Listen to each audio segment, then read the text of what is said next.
Muy buenas tardes a todos. Bienvenidos a esta 25ª entrega de Lágrimas en la lluvia, el programa que aspira a marcar la diferencia en complicidad con un público diferente. Uno de los rasgos característicos de nuestra época es la idolatría de la ciencia que, encumbrada en un altar de adoración, no ha mostrado reparos en pisotear la dignidad de la vida humana. Aprovechándose de la ingenuidad o la desesperación de muchos enfermos, la propaganda oficial justifica las formas más aberrantes de manipulación genética. Y así es como hemos llegado a aceptar la posibilidad de fabricar vidas en el laboratorio para servirnos de ellas como material de experimentación y después destruirlas. Nunca hubiéramos llegado, sin embargo, a estos extremos de degradación ética si previamente no se hubiese impuesto una consideración meramente funcional y utilitaria de la vida. Los embriones humanos han pasado a convertirse en puñados de células que usamos y destruimos a mansalva, ignorando que en su aparente insignificancia se condensa toda la potencialidad de una vida futura tan plena como la nuestra. Pero no pensemos que esta concepción puramente utilitaria de la vida no nos pasará a la larga factura. Al negar los conceptos más elementales sobre los que se sustenta la dignidad humana, estamos infligiéndonos un daño sin reparación posible. Por supuesto, podemos alegar coartadas pretendidamente altruistas para justificar ese ataque a la dignidad humana, pero las acciones moralmente erróneas, aunque puedan parecer útiles en un principio, aunque reporten beneficios inmediatos, acaban pasándonos inexorablemente factura. En una de las secuencias más célebres del Tercer Hombre, Holly Martins, el personaje interpretado por Joseph Cotten, ha logrado al fin reunirse con su amigo Harry Lime, un cínico asesino que se ha enriquecido vendiendo fármacos adulterados. El encuentro entre los dos protagonistas tiene lugar en el Prater vienés. Juntos montan en la noria y cuando se hallan en lo más alto, Martins pregunta horrorizado: ¿has visto a alguna de tus víctimas? Harry Lime esboza entonces una sonrisa cínica y dirige con desdén la mirada a la gente que pasea por el descampado allá a lo lejos. ¿Víctimas?, se mofa. No seas melodramático. Mira ahí abajo. ¿Sentirías compasión por alguno de esos puntitos negros si dejara de moverse? Si te ofreciera $20.000 por cada puntito que se parara, ¿me dirías que me guardase mi dinero o empezarías a calcular los puntitos negros que serías capaz de parar? Y libre de impuestos, amigo, libre de impuestos. Hoy es la única manera de ganar dinero. Y esto es lo que hay detrás de las coartadas filantrópicas con que se tratan de justificar las más aberrantes manipulaciones genéticas. Dinero obtenido disparando sobre diminutos puntitos negros. Sobre los límites éticos de la genética y la biología celular hablaremos hoy en compañía de Nicolás Jouve, Benito Fraile, José Luis González Quirós y Fernando Paz. Les prometo un coloquio formidable, pero antes, como siempre, María Cárcava les anticipa la película que lo ilustrará. Muy buenas tardes, Juan Manuel, y muy buenas tardes a todos ustedes. Estamos a punto de ver Código 46, una excepcional película dirigida en 2003 por el personalísimo director inglés Michael Winterbottom, conocido por títulos como Jude, Welcome to Sarajevo, Wonderland, El Perdón, Un Corazón Invencible o la reciente El Demonio Bajo la Piel. Del guión de Código 46 se encarga uno de los más reputados guionistas británicos del momento, Frank Cottrell Boyce, un habitual colaborador de Winterbottom. Trabajo conjunto e interesantísimo es el que realizaron para Código 46 en la dirección de fotografía el germano Alwin Kutzler y el jovencísimo y talentoso Marcel Susskind, quien ya dejará constancia de su savoir-faire en títulos como 28 días o Bailando en la oscuridad, antes de convertirse en predilecto de Winterbottom. De la música se encarga la banda The Free Association, capitaneada por David Holmes, cuyas composiciones han adornado cintas como The Game, Conoces a Joe Black, Zoolander u Ocean's 11, entre otras. Reparto rotundo el de esta cinta, donde se reparten la carga interpretativa Tim Robbins, protagonista de obras tan celebradas como Cadena Perpetua o Mystic River, y la británica Samantha Morton. Código 46 es una película atrevida y sugestiva con un tratamiento formal subyugador y un hilo conductor que aparentemente no se distingue demasiado del que vertebra cualquier historia de amor imposible, si no fuera porque Código 46 contiene un esencial giro que la hace diferente de cualquiera. La genética será el catalizador de un drama de un modo originalísimo que por el momento no les vamos a desvelar. Esta espléndida Código 46 podría ser descrita como una fantasía futurista, pero desde luego retrata un futuro que nos resulta dolorosamente familiar y próximo.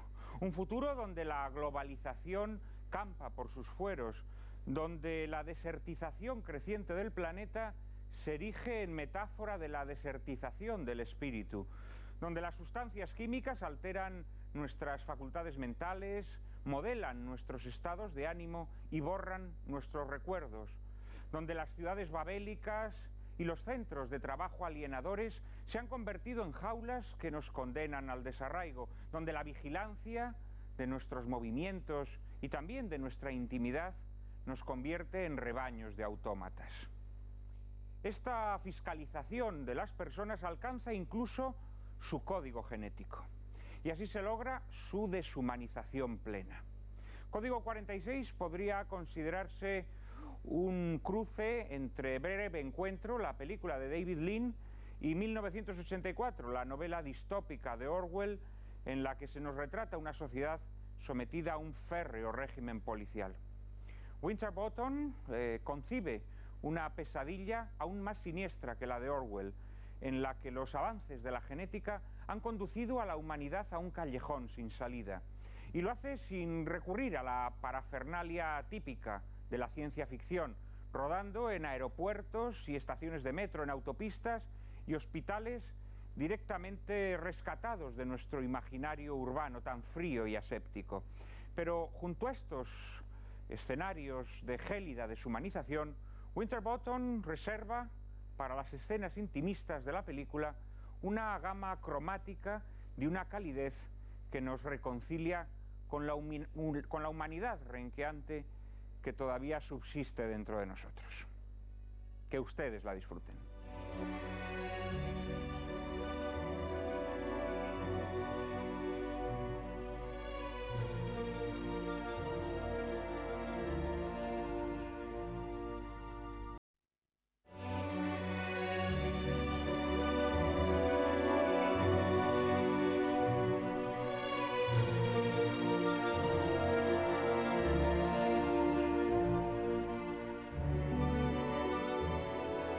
Muy buenas tardes otra vez, queridos espectadores de Lágrimas en la Lluvia. Sin comunicados para siempre, quedan los protagonistas de Código 46. En nuestro programa queremos mantener siempre abierta la comunicación con nuestros espectadores para celebrar aciertos y lamentar errores a su lado. Por eso hemos dispuesto una dirección de correo electrónico a la que pueden hacernos llegar sus sugerencias. Sigan como siempre colaborando con nosotros. ¿Cómo? Ya se lo saben, enviando un correo electrónico a la siguiente dirección: lágrimas@intereconomia.tv. Repetimos, lágrimas@intereconomia.tv.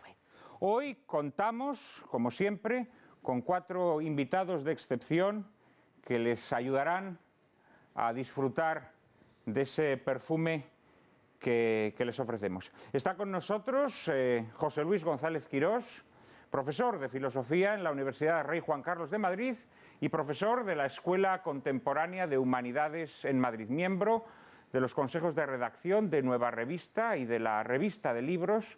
Entre sus obras merecen destacarse Una apología del patriotismo, Repensar la cultura o El porvenir de la razón en la era digital. Es además un hombre especialmente interesado en asuntos científicos y un experto en filosofía de la ciencia. Muy buenas noches, José Luis. Muchas gracias por acompañarnos una vez más en el plató de Lágrimas en la Lluvia. Muchísimas gracias por invitarme y encantado. Nos visita por primera vez Nicolás Jouve, doctor en Biología por la Universidad Complutense de Madrid. Es catedrático de Genética en la Universidad de Alcalá. De entre su ingente obra destacan Biología, Vida y Sociedad y Explorando los genes del Big Bang a la nueva biología, así como un manual universitario de genética. Es autor de más de 200 publicaciones en revistas internacionales de prestigio, consultor del Consejo Pontificio para la Familia y presidente de la Asociación de Profesionales e Investigadores por la Vida Humana. Muy buenas tardes, Nicolás. Muchísimas gracias por aceptar nuestra invitación. Es un honor que estés con nosotros hoy. Es un honor para mí, encantado. Como es un honor también que vuelva a estar con nosotros Fernando Paz, historiador y profesor de Historia, autor de varios libros, entre los que destacan Europa bajo los escombros, El fracaso de una utopía de Stalin a Mao, Historia de los crímenes comunistas, o más recientemente Proceso a José Antonio. Es colaborador habitual del semanario Alba y de algunos programas de esta casa. Además, se ha mostrado siempre especialmente interesado por todo lo que tiene que ver con los avances de la genética y la biología celular. Muy buenas tardes. Fernando, gracias por estar otra vez con nosotros. Muy buenas tardes, es un placer. Y cerrando este cuarteto de ases, está también con nosotros Benito Fraile, doctor en Biología por la Universidad de Salamanca, es profesor titular de Biología Celular en la Universidad de Alcalá y autor de varios libros de texto sobre esta disciplina, así como de más de 100 publicaciones científicas en revistas internacionales especializadas. En la actualidad, su investigación está centrada en el estudio de factores de progresión tumoral en el cáncer de próstata y de mama. Buenas tardes también, Benito. Buenas tardes. Y ya que has sido el último en ser presentado, pues vamos a iniciar este programa contigo. ¿Qué te ha parecido esta curiosa película de Winterbottom, Código 46? Sí, la verdad es que la película no deja de ser curiosa, es una extrapolación de cosas que hoy se vislumbra, una extrapolación exagerando, donde se ve también, hay que dar patente el tema de la dignidad humana frente a esa opresión absurda y absoluta, esa genética de la procreación, del excesivo control, incluso que llega hasta el control de los pensamientos. Es tremendo. Esperemos que nunca lleguemos a eso, pero bueno, como punto de partida. Fíjate, como decía en la introducción, creo que hay ya muchos rasgos de esa sociedad que están presentes en la nuestra, ¿eh? Creo que, sí. De hecho, una de las obsesiones de Winterbottom, el director, era hacer una película futurista en la que no hubiese ningún elemento del decorado, de la ambientación, que fuese futurista. Porque de alguna manera él percibía que en este mundo ya estaban ocurriendo estas cosas, ¿no? Y desde luego en lo que se refiere a esa vigilancia policial que hoy padecemos, creo que estamos en camino. Y bueno, si esa caja de Pandora de la genética que hemos abierto y que no sé cómo vamos a cerrar, sigue soltando vientos y tempestades, pues tampoco me parece excesivamente lejano ni impensable la situación que se nos plantea en Código 46. No sé, Nicolás, tú sí, ¿cómo lo ves? Yo lo veo igual. O sea, yo pienso que efectivamente en esta película, que a mí la verdad me ha parecido interesantísima y muy sugerente, se dan ya una serie de elementos, hay como una especie de vectores de la sociedad actual que se proyectan en ese futuro que no me parece tan lejano, porque realmente, aparte de que efectivamente en la decoración pues no hay elementos futuristas, no hay coches que vuelan ni cosas por el estilo, como en otras películas de ciencia ficción. Aquí sí que vemos, por ejemplo, el tema de la fecundación in vitro, que hoy en día pero que aquí ya se ha generalizado en la película, me refiero, ya se ha generalizado, la selección de embriones, la clonación, que precisamente entra de lleno en el argumento del amor imposible en esta pareja, que realmente después de que llevan unas relaciones tienen un hijo y se dan cuenta de que tienen una incompatibilidad genética, de acuerdo con ese Código 46 que prohíbe precisamente que haya descendencia entre personas que tienen un porcentaje determinado de 25, 50, 100%. Lo del 100% realmente solamente es posible cuando hay un clon. Luego hablaremos a lo mejor de esto. Pero un 50% quiere decir que tiene que haber una descendencia, es decir, uno tiene que ser directa. Sí, pero mira, por ejemplo, esa situación que nos puede parecer abracabradante, en realidad ya la padecemos hoy. los hijos nacidos de donaciones de semen, donaciones anónimas, en infracción flagrante, por cierto, de la Carta de Derechos del Niño, en donde se dice que los niños tienen derecho a conocer su filiación. Esos niños que nacen de donaciones de semen anónimo, podría plantearse una situación como la de esta película. Perfectamente. En nuestro mundo, hoy. En nuestro mundo hoy en día se podría llegar a plantear esto. Y desde luego, por ejemplo, un clon de una persona que se ha mantenido en congelación y que se reaviva a X años y conoce a otra persona que puede ser hasta su hermano, que es el caso realmente de la película, ¿no? Por eso hay esa coincidencia del 50%. No es algo irreal que pueda ocurrir. Hoy, tecnológicamente, eso ya sería posible. Otra cosa es que las leyes todavía no han dado rienda suelta, aunque me parece que por ahí se va a ir. Sí, ¿tú crees que no hay una marcha atrás posible? Hombre, ojalá que la hubiera, porque realmente yo creo que lo que está viendo es una marcha galopante hacia una deshumanización en todos estos temas que me parece efectivamente muy peligrosa. Y entonces ojalá que el poder de la ciencia no vaya a seguir, digamos, disminuyendo la sabiduría del hombre, que es en el fondo lo que parece que está ocurriendo. Es decir, a medida que vamos descubriendo y siendo capaces de hacer más cosas, técnicamente hablando, parece que se nos olvida el límite ético. Sí, se eclipsa un poco nuestra mente y dejamos que todo lo que técnicamente es posible, pues al final sea también casi éticamente admisible, lo cual realmente es la contraposición de lo que debe de ser, ¿no? La bioética está para eso, precisamente. Y desde la filosofía de la ciencia, José Luis, ¿cómo abordas los dilemas éticos y ese mundo, no sé si de pesadilla o de presente inmediato que nos propone Código 46? Yo creo que la película, como tú has dicho en la presentación, y ahora has vuelto a insistir en ello, tiene efectivamente ese mérito de estéticamente acercar cosas que pueden parecer un poco de ficción a nuestra realidad actual, ¿no? Pero me gustaría decir un par de cosas que me parecen importantes de la película. La primera es una película que yo he visto con mucho gusto porque me ha recordado continuamente a una película extraordinaria que es a Blade Runner. Es un homenaje continuo en muchas situaciones. Digamos que es una manera de hacer Blade Runner sin hacer escenarios de ciencia ficción, ¿no? Pero hay muchos planos que están calcados, muchas tomas, muchas situaciones. Y luego, efectivamente, tú has mencionado el otro antecedente cinematográfico obvio, que es Breve Encuentro, ¿no? Es la imposibilidad de una relación que aparentemente es sentimentalmente muy atractiva, pero que está impedida por circunstancias ajenas a la voluntad de estos señores, ¿no? Yo creo que el problema de la anticipación científica es que la imaginación va siempre mucho más deprisa que las posibilidades reales, ¿no? Yo estoy de acuerdo con lo que dice Nicolás, que sabe infinitamente más que yo de esto, en que hay algunas cosas ahí que son posibles ahora mismo, pero hay otras que son literalmente inimaginables. Por ejemplo, bueno, te refieres a esas pastillas que toman y que implantar una memoria. En fin, eso no son ciencia ficción, son peor todavía, es un delirio, ¿no?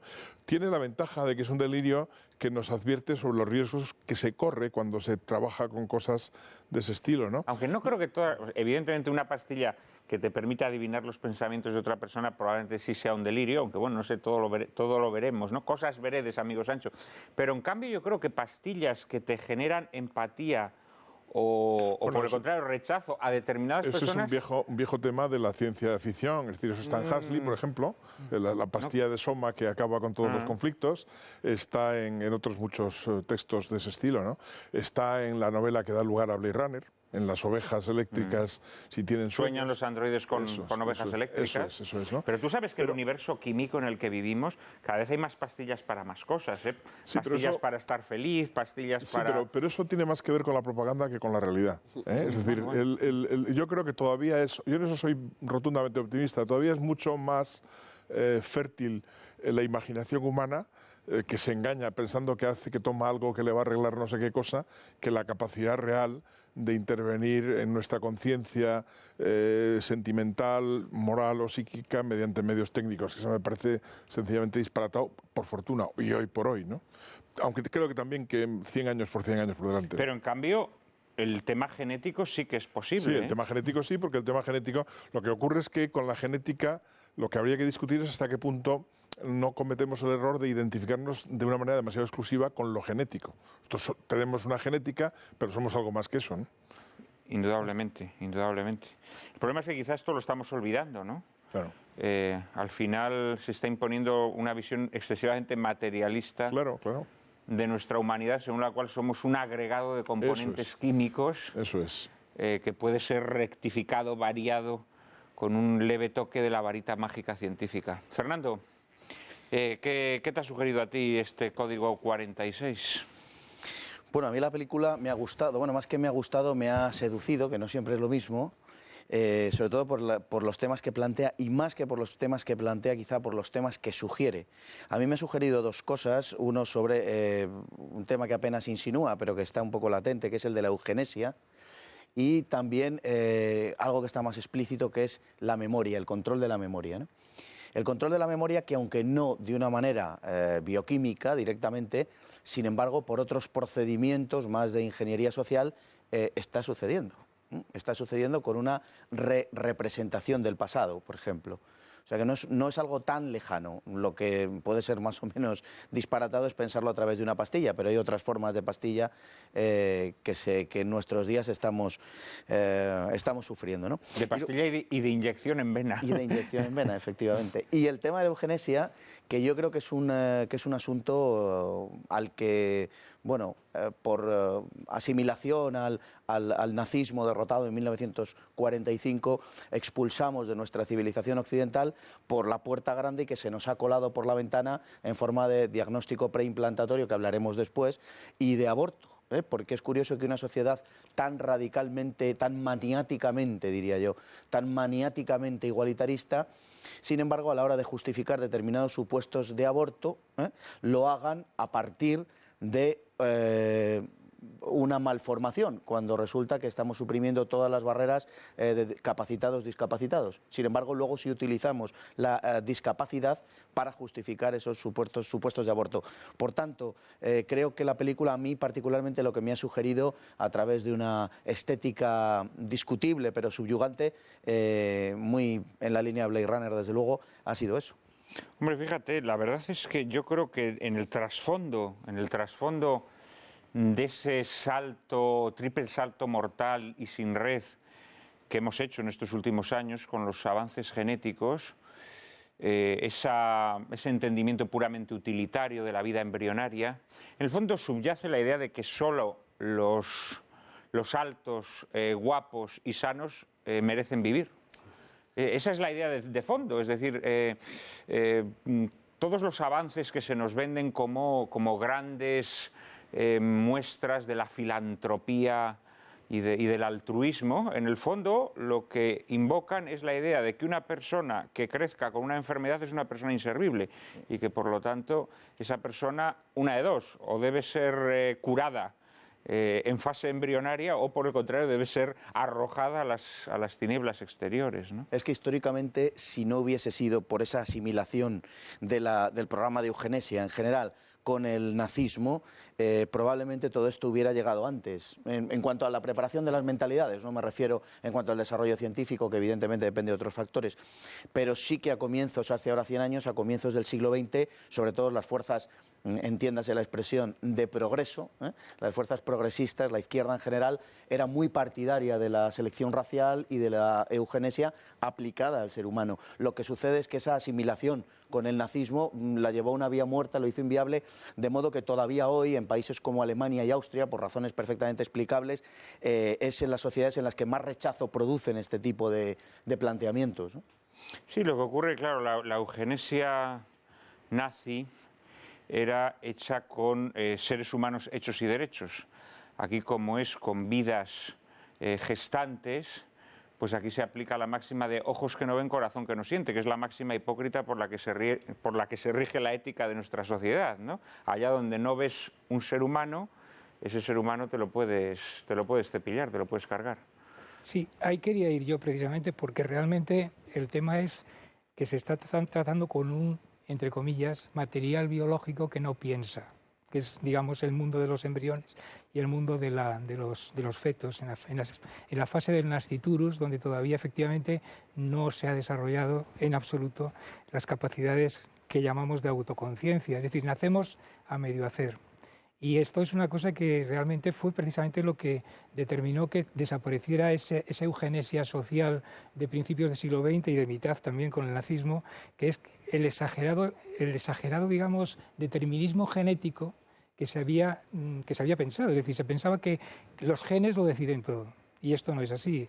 Los genes no deciden prácticamente nada. Lo que dan, digamos, es la posibilidad de empezar el proceso de desarrollarte, pero la persona humana se va desarrollando y se va haciendo a sí misma después, sobre todo del nacimiento, y hasta que no llegamos a una fase determinada no somos, digamos, conscientes incluso de la vida que vivimos. Entonces, tan persona, por supuesto, es el embrión, el cigoto recién fecundado, como el feto, como el niño recién nacido o el adulto. Esto es evidente, ¿no? Porque es un proceso dinámico, continuo, que empieza en un momento determinado, que es el momento de la fecundación, pero que no tiene ni mucho menos valor una etapa que otra. Es la misma vida que se vive en continuidad. Entonces esto lo digo porque realmente el caso del pensamiento a veces que hay en este mundo utilitarista es que quizás mientras no hay conciencia, no hay que dar valor a la vida. Bueno, pues no, señor. La conciencia realmente va desarrollándose poco a poco, pero la vida tiene valor en sí misma porque es vida humana desde el principio. Y eso es lo que hay que tener en cuenta, que los genes no deciden, que nosotros tampoco transmitimos solo a nuestros descendientes los genes, sino que también les vamos a transmitir experiencias, por ejemplo. Que nosotros a nuestros hijos los educamos en un ambiente determinado y les vamos confiriendo cierta educación y demás. Es decir, nuestra vida es muy distinta a la vida de todos los demás seres de la naturaleza, porque no solo transmitimos genes, sino que además como personas inteligentes, autoconscientes, estamos viviendo en el mundo, siendo precisamente conscientes de este mundo en el que vivimos y por lo tanto haciendo de él el uso que creemos debemos hacerlo de la mejor manera posible. No, aparte es que, claro, introducir el elemento de la conciencia como elemento significativo o distintivo de la vida, claro, aparte que nos obligaría a considerar no humanos a muchos que no tienen conciencia, pero claro, una persona dormida dejaría de ser humana. Es evidente. Una persona anciana que ha perdido el dominio de sus facultades mentales habría dejado de ser humana. Pero es que también un bebé tampoco sería humano porque tampoco tiene conciencia. Bueno, de hecho hay algún ideólogo, ¿no?, del ecologismo que considera que la vida de un bebé es menos valiosa que la de un cerdo adulto, ¿no? Quiero decir que, claro, el introducir el criterio de conciencia es sumamente peligroso, pero es efectivamente el que de forma sibilina poco a poco se nos pretende introducir. De tal manera, claro, que la vida del anciano que ha perdido sus facultades, o la de la persona oligofrénica, o la del... en fin, la de cualquier persona que sufre una serie de minusvalías, ya no es una vida plena, ¿no? Por eso vosotros que sois científicos, Benito, sería muy importante que le explicarais a la gente, porque siempre se dice, no, la vida existe desde el instante mismo de la concepción, pero sería muy interesante que a la gente le explicáramos un poco, hiciéramos un poco de pedagogía, ¿no?, y les dijéramos qué es lo que se produce en el instante de la concepción para que podamos hablar que existe vida humana. Sí, tomando como punto de partida lo que ha dicho Nicolás del tema de la conciencia, realmente la conciencia la vamos adquiriendo a lo largo de la vida. Claro. Y de hecho nunca acabamos de conocernos del todo. O sea, que es algo que es un continuo, pero además un continuo desde muy al principio. Ahora mismo hay datos recientes de que en las primeras etapas del desarrollo embrionario, cuando está todo acabándose de formar, me refiero a los 2 primeros meses del embarazo, una cosa así, ya el feto comienza a tener una cierta conciencia de sí mismo. Y hay imágenes reales, bien por ecografía, en reconstrucción tridimensional por ordenador, que se ve cómo interactúa consigo mismo y es capaz de tocarse el pie, de conocer su posición, interaccionar con las envolturas que tiene, en el caso de gemelos o que haya trillizos, la interacción es muy fuerte. De hecho, unos reaccionan con otros, hay una reacción que supone una acción que representa una reacción por parte del otro, un intercambio de actitudes donde ahí el feto va aprendiendo. En un mundo un tanto curioso en el que no hay luz, sí hay oído, rápidamente comienzan a percibir sensaciones acústicas y hay una interacción muy grande entre ellos y ahí se va forjando ya la propia personalidad de cada uno. En muchos casos se ha visto, por experiencias que hay, que esas interacciones perviven después del nacimiento. Una vez que han nacido, recuerdan cosas de entonces. Hay experiencias muy bonitas con el tema de la música, como la madre le pone música o le acostumbra a una serie de frases, una melodía, y la recuerdan luego. Cuando son recién nacidos, que están llorando, se les pone esa melodía y dejan de llorar, recuerdan previamente lo que había. Y la interacción de unos con otros es muy fuerte en el vientre materno. Yo a veces cuando veo a los bebés manotear, digo, estos manoteos tienen que ser una herencia, una costumbre adquirida de la vida en la placenta. Es una toma de conciencia del resto. Perdona, Fernando.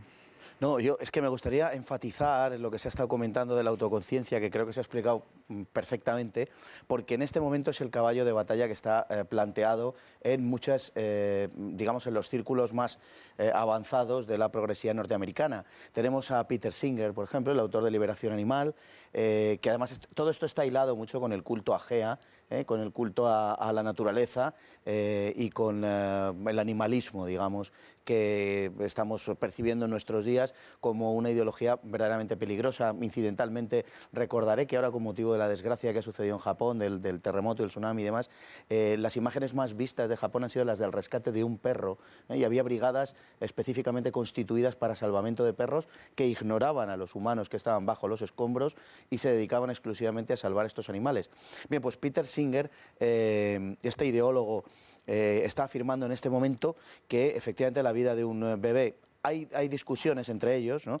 Si es hasta los 3 meses, hasta los 6 meses o hasta los 18 meses, en que un bebé no tiene la consideración de ser humano, no debe tenerla, porque la dimensión humana no viene dada por la pertenencia a la especie, por la biología, sino por la autoconciencia. Y ellos, de una forma indudablemente arbitraria, sostienen que esa toma de conciencia pues se produce a los X meses. Por tanto, me refiero a X meses después del nacimiento. Estamos hablando de infanticidio, no estamos hablando de aborto. Curiosamente, Peter Singer y sus colegas reconocen que el nacido y que el feto y hasta que el embrión es plenamente humano. O sea, esto no lo discuten.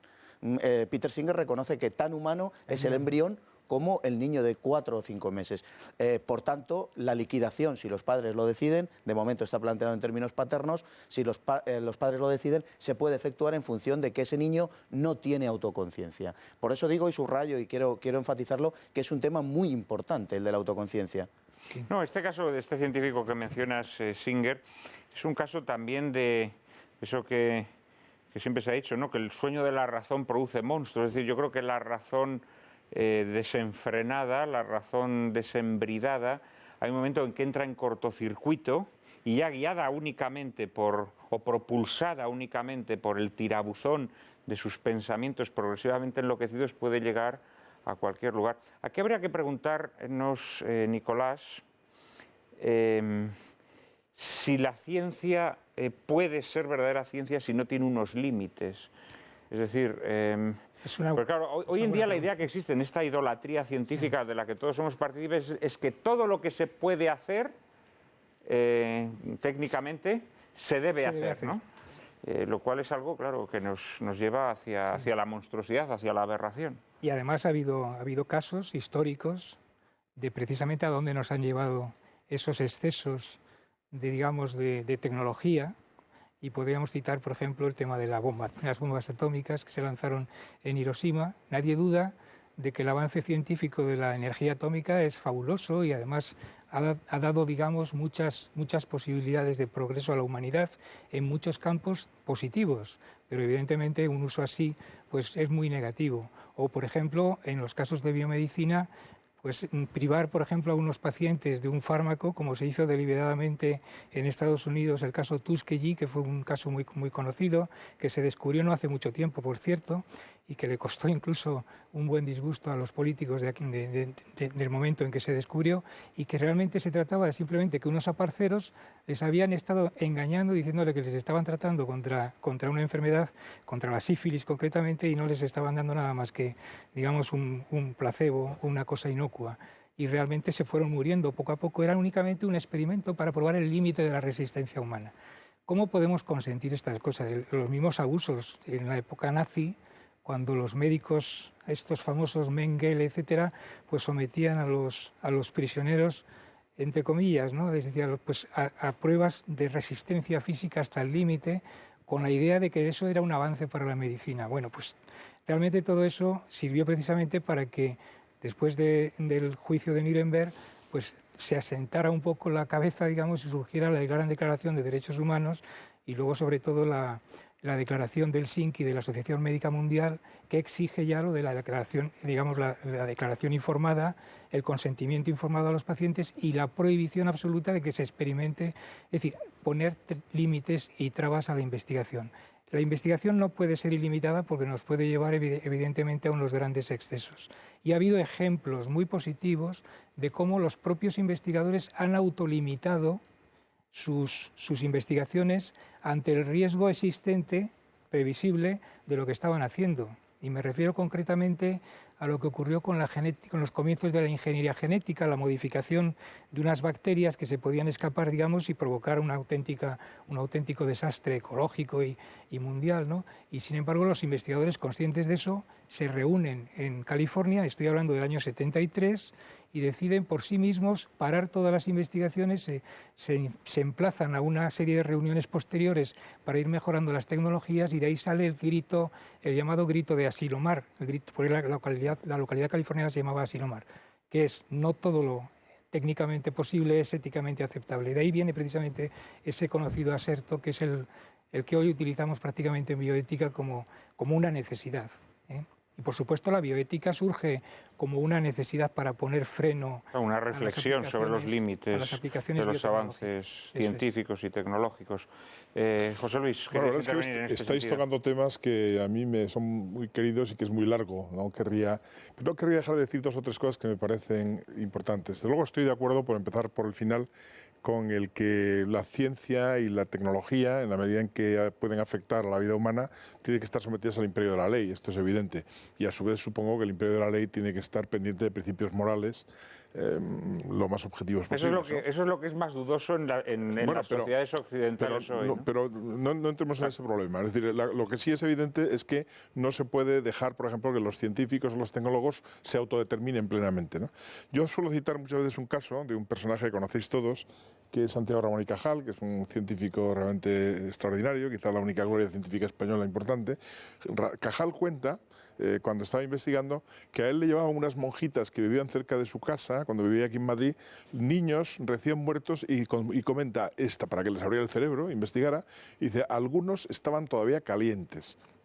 Quiero decir, yo estoy seguro de que aunque Cajal no era ningún mal tipo, si por Cajal fuera, habría abierto a uno vivo. Es decir, hay que decir qué cosas pueden hacerse y qué cosas no pueden hacerse. Porque claro, el afán en un mundo tan competitivo como es el mundo de la investigación científica, es muy arriesgado suponer que los propios científicos van a saber ponerse límites.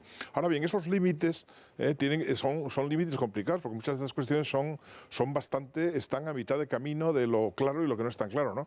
Por ejemplo, habéis manejado temas que por lo menos me reconoceréis que no son científicos, sino filosóficos. El término conciencia, el término persona, son términos que tienen una larga historia filosófica, ¿no? Y yo no voy a defender a Peter Singer, porque estoy absolutamente en desacuerdo con casi todo lo que dice, aparte de que le conozco personalmente, pero no es un científico, es un catedrático de ética, y las ideas de Singer, con las que no comparto, tampoco son delirantes, es decir, tienen una cierta defensa y tienen una cierta coherencia, ¿no? Yo, insisto, no estoy de acuerdo con ellas y discutiría siempre con ellas, pero quiero decir que es que los temas... Tú bien sabes que nada es tan lógico y coherente como el mal, ¿eh? Bueno, pero es que tampoco me gustaría verlo como el bien o el mal, es decir, es que tenemos que darnos cuenta que la conciencia acerca de que lo importante, a mí me parece, lo que es decisivo, es que haya un acuerdo acerca de que la vida tiene algo de sagrado y por tanto de respetable, incluso en sus manifestaciones más débiles. Eso es lo que es importante, que la sociedad comprenda que la vida no es un objeto manipulable, ¿eh? Ahora, luego, ¿dónde ponemos los límites? ¿Cuándo es conveniente una cosa y cuándo conveniente es otra? Eso es ya más discutible y es más complicado. Porque claro, cuando a una persona la estamos curando, por ejemplo, pues de una enfermedad X, estamos poniendo en riesgo su vida, ¿eh? Muchas veces, de hecho, pues la gente se muere en el quirófano, ¿no? Entonces, a mí me parece que lo esencial, lo absolutamente esencial, es que dejemos de tener una concepción reduccionista de la vida humana y, sobre todo, que nos demos cuenta de que, en el fondo, la concepción que cifra la vida humana en la conciencia es más humana que la concepción que cifra la vida humana en el mero hecho de tener una dotación genética. O sea, que no ataquemos el criterio de la conciencia, porque ojo con él, porque es muy importante. Clásicamente hay dos ideas acerca de la vida. La de Aristóteles, que la vida es una organización, una determinada idea de conjunto, y con unas propiedades que siguen siendo válidas, la reproducción, la capacidad de mantener una relación mutua, etcétera. Y el segundo es el moderno, que es que la vida es vida en la medida en que es consciente. Ahora, lo que no hay que pensar es que no se tiene conciencia cuando se está dormido. Claro que se tiene conciencia, por supuesto que se tiene conciencia. El espíritu es algo más que la conciencia. La confusión del espíritu con la conciencia activa es un error que no ha sostenido nadie, ¿no? Entonces, quiero decir, yo creo que lo esencial es que no nos confundamos, y es esencial que conseguir que en las legislaciones y en las actividades haya la idea de que la vida es respetable, por así decir, de suyo. Y que no es un bien disponible, o sea, no es un bien que uno pueda usar para según qué cosas. Y una vez que ese principio está bien sentado y que además se establezca que eso lógicamente es algo que debe estar legislado y que debe ser vigilado por autoridades independientes de los propios científicos. Claro, los científicos pueden limitarse unas veces y otras a hacer auténticas locuras, ¿no? Con tal de salir en los periódicos, ¿no? Entonces, una vez que está sentado ese principio, entonces yo creo que hay que juzgar ya de cada caso con mucho cuidado, porque no siempre es tan nítido el asunto de que haya que...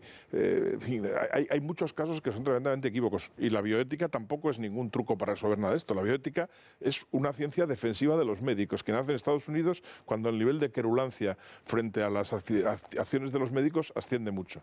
Pasa que el casuismo que tú reivindicas, José Luis, creo que es la puerta abierta o la gatera abierta al emotivismo. No estoy de acuerdo en el casuismo. El casuismo siempre es el que utilizan los abortistas. Claro, los abortistas no te ponen nunca el ejemplo de la millonaria hastiada de la vida que aborta cada 9 meses porque le repugna tener hijos. No, te ponen el de la niña del Amazonas que tiene 7 años y entonces la ha violado un monstruo de la naturaleza que además la ha infectado con no sé cuántas enfermedades venéreas, y entonces empiezan a decir, oh, pobrecita, pero es que este caso, ¿cómo en este caso no vamos a ser permisivos? Entonces, admites ese caso, y entonces una vez que has admitido ese caso, entonces te vienen con otro caso, y luego con otro, y luego con otro, y luego con otro. El casuismo siempre ha sido el casuismo, que me parece repulsivo. Lo que he dicho es que pero has dicho que hay que analizar cada caso. O sea, claro, yo creo que... No, pero no cada caso singular, sino cada caso problemático. Yo creo que eres filósofo, y yo creo que un filósofo sabe que los principios son los que organizan el plano. Los principios de lo... no pueden nunca sustituir. No, naturalmente los principios no pueden ser teorizaciones abstractas. Claro, naturalmente tienen que encarnarse en la realidad, pero el principio creo que es importante. Por ejemplo, tú dices, hombre, es que eso es sentimentalismo, ¿no? Como has dicho un término más no, exacto. Que es la puerta abierta al emotivismo, que es lo que rige hoy en día. Luego lo vamos a ver con el tema del diagnóstico genético preimplantacional, ¿no? Y con los bebés medicamento. La artimaña de quienes quieren barra libre es el emotivismo, precisamente. Bueno, pero es que el emotivismo a mí me parece que es un error en teoría ética de primera magnitud, pero claro, hay que reconocer que está muy extendido. Pero yo creo que el combate del emotivismo no hay que llevarlo a confundir las cosas. Es decir, yo estoy totalmente en contra del emotivismo, me parece un desastre. Creo que uno de los mejores libros que he leído en mi vida es el de McIntyre, Tras la virtud, que es un ataque frontal al emotivismo. De manera que por ahí no me vas a pillar. No eres sospechoso de eso. Te has advertido de ese problema. No se arreglan simplemente diciendo que eso es... Tenemos que interrumpir un minuto. Enseguida estaremos con nuestros espectadores hablando de genética.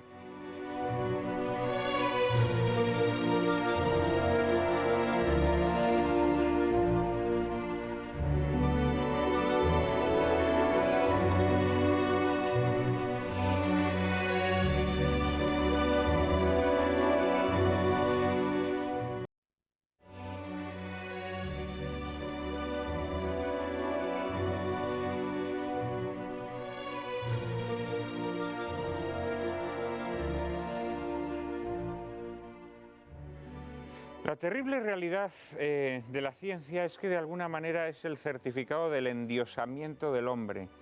Ahora, cuando Fernando mencionaba la catástrofe de Japón, se ha hablado de que la catástrofe de Japón prefigura el apocalipsis. Cuando uno lee el apocalipsis, más allá de las predicciones sobre las plagas, de las trompetas, de las copas, etcétera, etcétera, la nota constante es que el hombre toma el lugar de Dios. toma el lugar de Dios y se pone a desentrañar los secretos de la naturaleza. La energía nuclear es una expresión de ese hombre que se pone a hurgar en los secretos de la naturaleza y que luego, una vez que ha hurgado, ya no sabe qué hacer. Porque claro, todo el dilema que se ha planteado con la energía nuclear, entre quienes dicen que la energía nuclear, que sí que hay que seguir con ella, y los que dicen que no hay que seguir, en realidad son ambas soluciones insatisfactorias, porque ni podríamos ya prescindir de la energía nuclear, porque hemos ya alcanzado un nivel de vida que ya no nos permite prescindir de la energía nuclear, ni si seguimos con la energía nuclear, habrá un día, no nos engañemos, en que un terremoto mucho mayor que el de Japón efectivamente terminará ocasionando un accidente irremediable. Y aunque no hubiera ese terremoto, habrá un loco que la utilice de forma perniciosa. De alguna manera, la ciencia nos conduce a callejones sin salida, en los que una vez que hemos entrado, ya no podemos salir. Y de alguna manera con la genética pasa lo mismo. Ahora mismo estamos en esa fase en la que nos están vendiendo que gracias a los adelantos genéticos podremos curar nuestras enfermedades. Pero claro, el problema es que una vez que nos hayamos acostumbrado a curarlas, ya no podremos dar marcha atrás, porque aunque nos digan, sí, mire, yo le curo a usted sus enfermedades gracias a este adelanto de la genética, pero muy probablemente a lo mejor usted, por ejemplo, no puede tener hijos. Claro, ya nuestro egoísmo nos impulsará a decir, bueno, yo aunque no pueda tener hijos, pero yo quiero curar esta enfermedad que tengo gracias a los adelantos genéticos. Esta es la monstruosidad que cometemos y de la que no podemos dar marcha atrás. Nos pasa como a Macbeth en la célebre tragedia de Shakespeare, que una vez que ha matado a Banquo, tiene que seguir matando para alcanzar el trono de Escocia.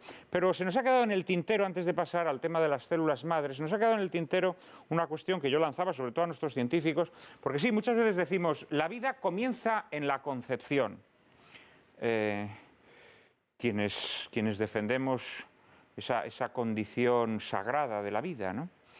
Sin embargo, muchos de nuestros espectadores seguramente dirán, bueno, ¿y por qué decimos que en el momento de la concepción? Entonces yo invito a Nicolás y a Benito a que hagan una pequeña explicación divulgativa a nuestros espectadores. Bueno, vamos a intentarlo. Lo primero que hay que decir es que todo ser vivo tiene, en lo que es su constitución biológica, depende de una información. Esa información está materializada en unas moléculas. Esas moléculas se llaman ADN. Y entonces el ADN, en su conjunto, constituye la información de la que va a depender el desarrollo del individuo que sea. La fecundación, la concepción, es el momento en que precisamente se constituye la información genética de cada vida individual.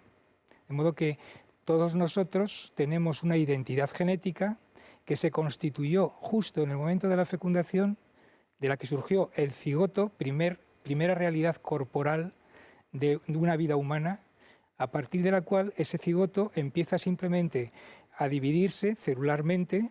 De una célula surgen dos, de 2, 4, 8, así hasta llegar al billón de células, billones de células que puede constituir un ser adulto.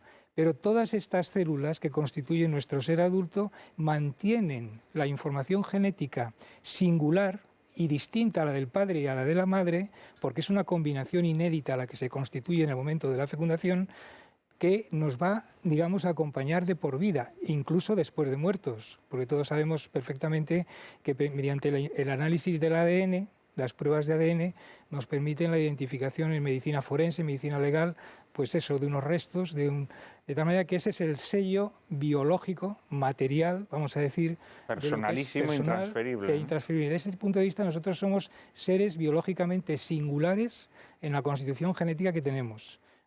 En eso coincidimos con los filósofos cuando nos dicen que la vida es una vida personal, una vida singular, una vida única, cada uno es dueño de su vida, y la vida, precisamente la dignidad de la vida humana se debe a esa singularidad de que a uno se autoconstruye y tal. Bueno, en la parte filosófica eso lo vemos muy claro, pero los datos de la ciencia nos acompañan y nos ayudan a entender que también somos singulares en lo material. Esa es un poco. Entonces hay una continuidad en la información genética que es la que al final de ese centro coordinador que es el núcleo, cuando se fusionan los pronúcleos materno y materno, el núcleo que surge es el centro coordinador del desarrollo. Ahí hay un programa de actividades genéticas, de tal manera que los 21.000 genes que están ahí reunidos, 21.000 paternos y 21.000 maternos, dictan a partir del momento exacto de la fecundación se pone en marcha el reloj molecular de la vida. Empiezan a funcionar genes tras genes y se van a ir, aparte de dividiendo las células, van a empezar a diferenciarse para dar lugar a los distintos tejidos, órganos y sistemas que van a constituir nuestro ser. Todo eso es un proceso muy dinámico, perfectamente coordinado, muy regular, y que si nadie lo interrumpe, como pasa con, por ejemplo, con la manipulación de los embriones o con el aborto, pues va a dar lugar a que la vida se desarrolle en plenitud hasta el nacimiento y después hasta donde Dios quiere, ¿no? Una combinación genética propia, digamos, única, distinta a la de los progenitores, pero además otros rasgos que caracterizan la vida, ¿no? Porque, como tú muy bien dices, ya es una vida que empieza y que ya no para, o sea, ya lleva una dirección y además es una vida que de alguna manera se está relacionando con el medio, ¿no? Con el medio en el que se desarrolla. O sea, digamos que tiene todas las condiciones por las que biológicamente se puede hablar de vida, ¿no? Es curioso y a veces es difícil imaginar o darse cuenta de la realidad. Es que todos hemos sido una célula, todos, incluso con un tamaño ya nos vemos grande, todos hemos sido una célula única. Todas las demás células son genéticamente iguales a la anterior, son todas iguales. Una célula, el cigoto. Entonces, el tema es, eso es un ser vivo, es un ser humano, esa sola célula, ¿qué es? Eso tiene genoma humano, por lo tanto, tiene vida. O sea, eso tiene vida porque está vivo, tiene genoma humano, es un ser vivo humano. Por lo tanto, es un ser humano, en cierto modo. Ahora, es un individuo, depende de la madre, es una parte de la madre. Es curioso cómo por sí mismo tiene vida propia. No depende de la vida de la madre, de hecho in vitro se pueden hacer, o sea, no es necesario que esté, biológicamente no sería necesario. La madre le aporta nutrientes, pero nada más. Él organiza su propia vida, él produce 2 células, 4, 8. Es más, organiza su vida y la vida de su madre. Porque a partir de las 4 células, comienza a segregar una hormona, que es la gonadotropina coriónica humana, que va a arreglar la vida a su madre. O sea, va a cambiar la función ovárica, va a cambiar la función del útero y a partir de ese momento es él quien controla los ritmos hormonales de su madre. Es curioso. De alguna manera incluso le puede dictar lo que tiene que comer o dejar de comer, ¿no? Efectivamente, le dice los caprichos que tiene que tener. Los caprichos en el embarazo, los antojos no son una cosa tan irrelevante. Tiene su importancia porque le dice a la madre lo que él necesita. Es muy curioso.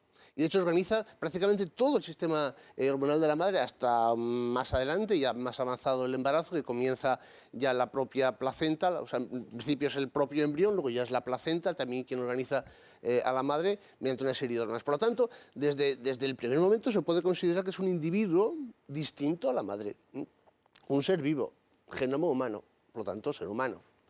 Desde ahí ya no hay más que divisiones celulares, organización. Él mismo se autoorganiza hasta el punto que hoy se sabe además que cuando se divide ese cigoto en 2 células que son iguales, ya las 2, aunque aparentemente son iguales y genéticamente son iguales, lógicamente, pero son un poco distintas. Una va a dar lugar al embrión y otra a las envolturas corporales, a la placenta, el amnios y demás.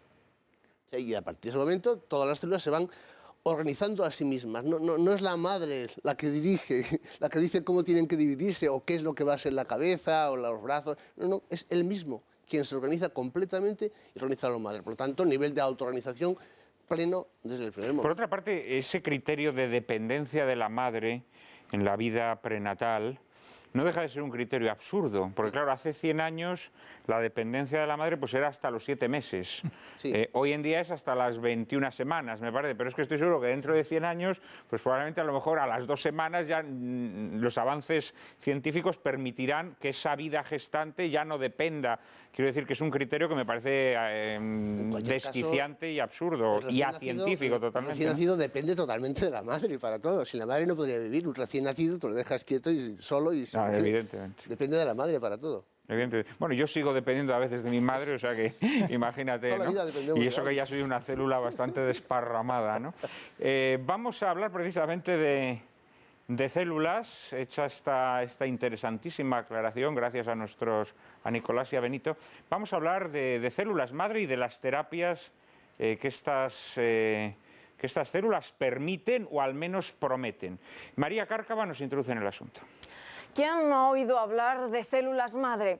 Así se denomina a las células que tienen capacidad para autorrenovarse mediante divisiones de su núcleo, produciendo nuevas células de uno o varios tejidos.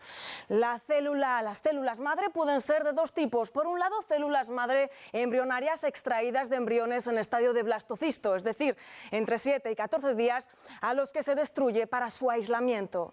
Son pues células que al ser extraídas provocan la muerte de una vida en formación.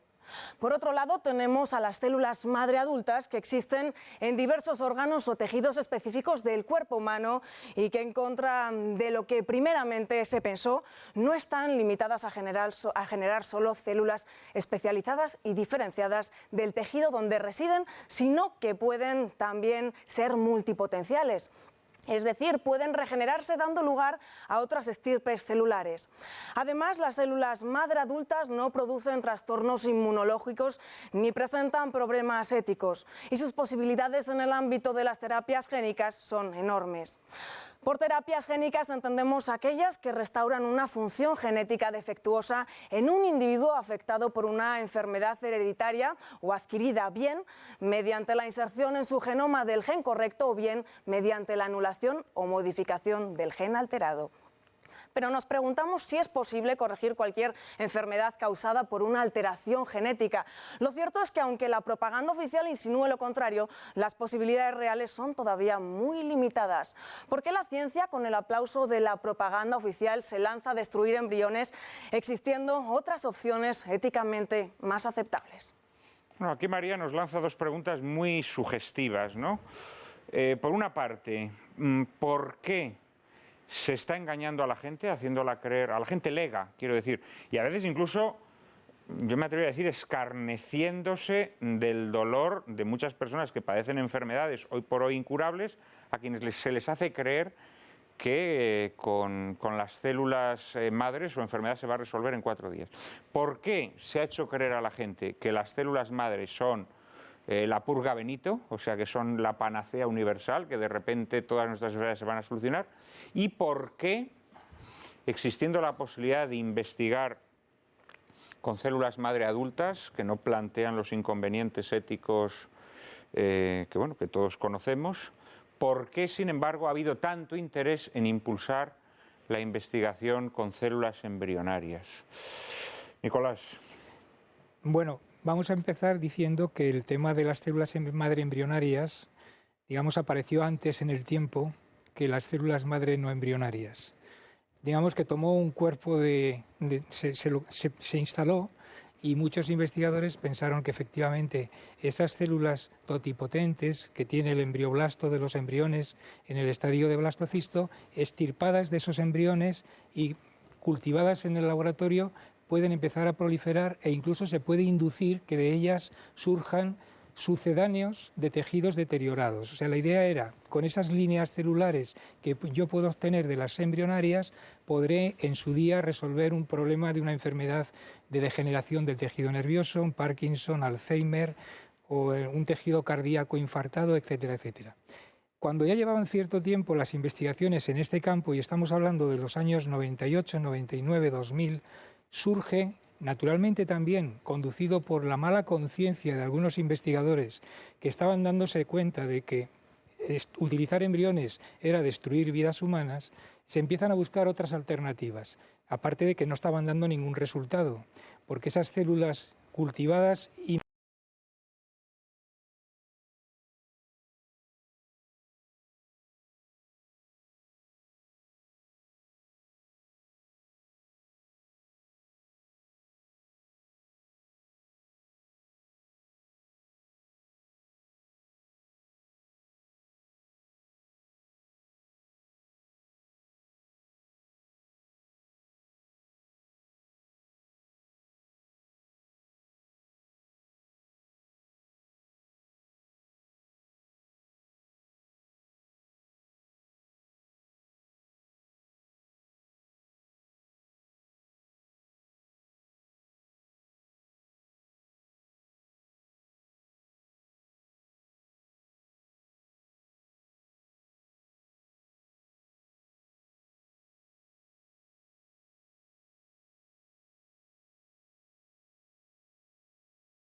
se puede reprogramar genéticamente simplemente modificando la expresión de algunos genes que están silenciados en el estadio adulto, pero que se pueden reactivar. Digamos, células que pertenecen a un tejido pueden reponerse a otro tejido u órgano. Efectivamente, y pueden inducirse hacia otro tejido.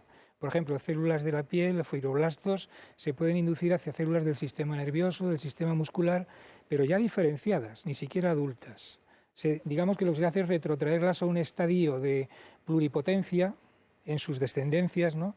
Y a partir de esas células ya con capacidades de proliferación se reconducen hacia el tipo de tejido que uno desea. Ese es el momento actual, que es apasionante. Y yo sí, porque estaríamos hablando ya de un salto, porque ya no estaríamos hablando de células madre, no estaríamos hablando, Benito, de células madre, sino que estaríamos hablando... Estamos hablando de células madre, estamos hablando de células normales, células diferenciadas, adultas, convertidas en células madre. Convertidas en células madre, no efectivamente. Células madre, células normales, diferenciadas, célula de piel o célula de hígado o de lo que sea, reconvertirla hacia células madre, capaz de, a partir de ella, organizar diferentes tejidos. Sí, que esto era algo que en principio se negaba, es decir, se decía que las células madre adultas, que si la cogías del hígado solo servía para el hígado, digamos, ¿no? De hecho, en un principio las células madre de adulto fueron así. A mí no me gusta hablar de células madre adultas. Bien, pero de adulto. Ya, pero bien, sí, de acuerdo. Para distinguirlo. Sí, no, admito perfectamente la corrección. Una célula madre como tal nunca es adulta, nunca es vieja. Siempre es joven. Es una extraídas de un cuerpo. Pero las células madre de adulto en un principio se pensó que estaban previstas, programadas para organizar ese tejido, células madre de la piel, células madre de la sangre, células madre de diferentes órganos. En algunos órganos se creían que eran muy abundantes, tipo la piel, tipo las células de la médula roja del hueso para producir sangre, otros órganos no, como por ejemplo el músculo, que prácticamente esas células no se dividen, las células de los músculos, el bíceps, cuando uno saca, se pone fuerte y se pone cachas, no tiene más células, sino que esas células son más grandes, las células no se dividen. Salvo casos excepcionales, ya hay unas células madre muy limitadas y muy pequeñitas. También se pensó que el sistema nervioso no tenía prácticamente, el cerebro no tenía prácticamente células madre, hoy se ha visto que sí. Pero bueno, aparte de eso, lo que se ha llegado a darse cuenta la comunidad científica es que a partir de un tipo celular propio, tipo la piel, por ejemplo, se podrían obtener también otros tejidos. Basta con meterle una serie de factores de crecimiento o de proliferación que lo inciten hacia ese tejido.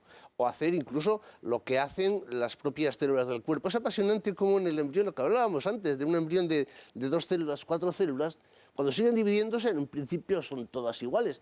Pero llega un momento que son distintas. Una es neurona, otra es célula del músculo, célula de hueso.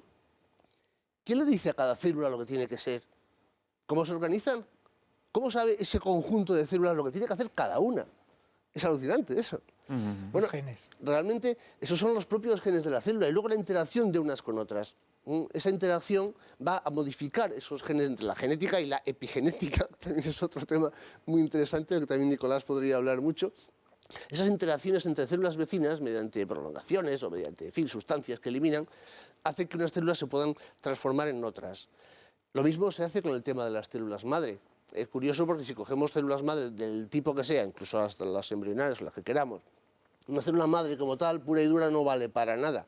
Nos sirve en cuanto que somos capaces de transformarla en un tejido concreto. ¿Cómo se hace eso? Hoy se conocen muchos factores de proliferación y diferenciación que podríamos echárselos en el cultivo y conseguimos eso, más o menos en algunos casos, pero en otros no. Lo que se está haciendo son las técnicas del co-cultivo, cultivar con algo. Ponemos un cultivo de... Si queremos células de hígado, por ejemplo, ponemos un cultivo de hepatocitos, células hepáticas, y sobre esas echamos nuestras células madre. Las células de abajo van a decir a las de arriba lo que tienen que hacer. Se convertirán en hepatocitos de esa especie concreta o humanas o lo que sea. Sí.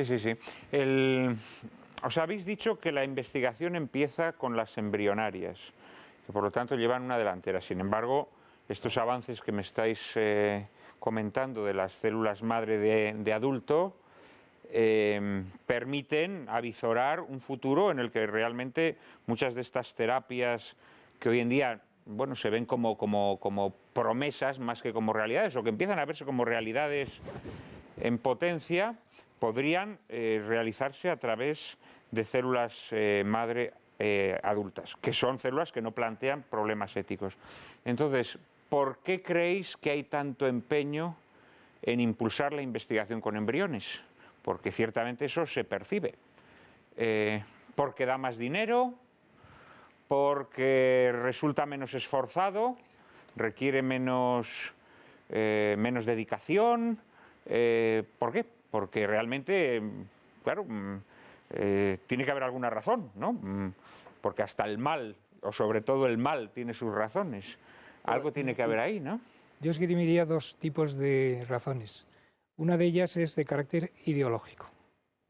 Cuando me refiero a carácter ideológico, pues quiero decir que realmente ahí el no reconocimiento de que hay vida humana en la primera etapa de la vida. Sí, abotarga la conciencia. Abotarga la conciencia y dices, bueno, yo no tengo escrúpulo ninguno para sacrificar, entre comillas, embriones. Y los voy a utilizar y los voy a seguir utilizando mientras haya esperanza de que de ahí pueda sacar algo. Pero luego, aparte de eso, hay también muchos intereses económicos, porque aquí hay una guerra de patentes, hay empresas biotecnológicas que han dedicado mucho presupuesto a investigación con células embrionarias hace tiempo, y como estas investigaciones son muy largas, porque son a muy largo plazo, no son de hoy para mañana, sino que pueden durar fácilmente 10, 15 años, pues realmente están todavía implicadas ahí muchos intereses de ese tipo. Pero realmente hoy en día prácticamente los investigadores, los cabeza de investigación que han estado trabajando en embriones, como Thompson en Estados Unidos, Jan Wilmuth en Edimburgo o tantos otros, están girando todas sus investigaciones hacia las células no embrionarias porque se han dado cuenta de que realmente lo otro es vía muerta. Y este es realmente la perspectiva más favorable para hacer este tipo de investigación. Bueno, hasta aquí la opinión de los científicos, pero nuestros pensadores, nuestros filósofos de la vida cotidiana y de la vida elevada también tienen que hacer alguna aportación al respecto. Fernando y José Luis, después. Bueno, yo creo que se está dando una transferencia en general, en términos históricos, una transferencia de una sociedad que ha sido secularizada, de esperanza y de fe. Y se está dando en este tramo histórico que en concreto se está dando esa transferencia de fe desde la característica de la sociedad cristiana occidental hacia esa sociedad secularizada que está depositando su fe en la ciencia, en el progreso, que es el nuevo, digamos, ídolo, como digo, de este tramo, quién sabe qué lugar ocupará en la historia de la humanidad. Y además creo también que se está produciendo un fenómeno, me parece que es particularmente visible en el sentido ideológico que hablaba el profesor Juve, en cuanto a que parece que no nos podemos resistir a reeditar el pecado original y a comer del árbol de la ciencia del bien y del mal. Y creo que en determinados sectores eso está más arraigado, aunque también lo está un poco en cada uno de nosotros, esa tentativa de arrebatarle a Dios su capacidad única creadora, y creo que hay sectores muy ideologizados que apuestan decididamente por la investigación con células embrionarias por la exclusiva razón de que son embrionarias. Es decir, de hecho, es algo que me consta, es decir, que es una autoafirmación, por decir así, explícitamente efectuada frente a Dios. El non serviam, el non serviam de toda la vida. Que como saben fue la expresión que Lucifer le dedicó al Creador. José Luis. Bueno, yo tengo una visión ligeramente más optimista de la ciencia que la que vosotros dos habéis expresado. ¿no? Pero no somos pesimistas, sino que bueno, yo no creo que la ciencia sea un ídolo y que esté. Yo creo que la ciencia es una actividad rotundamente humana, es una cosa que Dios nuestro Señor nos ha hecho con ganas de saber, y me parece que la ciencia es una forma en la que expresamos de la manera más eficaz y más maravillosa esa capacidad, ¿no? De manera que tendría cuidado a la hora de emplear expresiones de este estilo, porque una cosa es que se puedan efectivamente exceder algunos científicos y otra cosa es que la ciencia tenga nada que ver con eso. Pero todo es susceptible de ser convertido en un ídolo. O sea, la idolatría. Quiero decir, tú has dicho que la ciencia te parece una actividad estupenda. Las mujeres son una creación estupenda, pero tú también puedes convertir a una mujer en un ídolo. Sí, bueno, o una mujer puede convertir a un hombre en un ídolo. Pero nunca hablaría de las mujeres como ídolos. Las mujeres son mujeres y los ídolos son ídolos. Pero vamos a ver, el endiosar la actividad salida de las manos humanas, que es una tentación es una tentación que siempre ha acechado al hombre, que está ahí a la vuelta de la esquina y evidentemente... Sí, pero eso no tiene nada que ver con la ciencia, tiene que ver con la maldad y con el pecado, pero no con la ciencia. La ciencia no es un endiosamiento de nada, la ciencia es la investigación de las verdades de la naturaleza, consecuencia de nuestra inteligencia y el interés que Dios ha puesto en nosotros por conocer un mundo extremadamente bello, complejo y asombroso, y no creo, a mí me parece, vamos, yo no estoy nada de acuerdo con que se digan esas cosas, porque creo que pueden confundir y llevar a una mentalidad maniquea, pero pues, a lo mejor es un prejuicio. No, en absoluto. La segunda cosa que quiero decir es que efectivamente, en nombre de la ciencia, se cometen muchas barbaridades, pero también se cometen barbaridades en nombre de la religión o se cometen barbaridades en nombre del amor universal. O sea, que eso son cosas distintas. En particular, me parece muy interesante que veamos en este fenómeno, en este campo en concreto, ustedes recordarán que hace aquí unos pocos años, como 6, 7 años, hubo un señor que luego llegó a ser ministro de Zapatero, que tuvo la osadía de prometer que iba a curar la diabetes mediante la investigación con células embrionarias, ¿no? Se tuneaba el currículum, por cierto. Bueno, exactamente. No olvidemos que este señor se tuneaba el currículum. Sí, bueno, es decir, falseaba. Lo de tunear es una cosa más digna que falsear. Falsear es directamente introducir información que no es correcta en el currículum. Qué época tan sórdida en la que los ministros se tuneaban los Sí, y no pasaba nada, porque aquí nuestra tolerancia con la mentira es muy alta, ¿no? Desgraciadamente. Entonces, bueno, eso tampoco tiene nada que ver con la ciencia. Ahora bien, hay un asunto que me gustaría explicar o hablar sobre él, porque tiene que ver con el hecho de que la actividad científica es una actividad muy costosa y exige financiación. Y hasta los mejores científicos tienen una tendencia muy comprensible y muy humana a exagerar el valor de lo que hacen para conseguir esa financiación.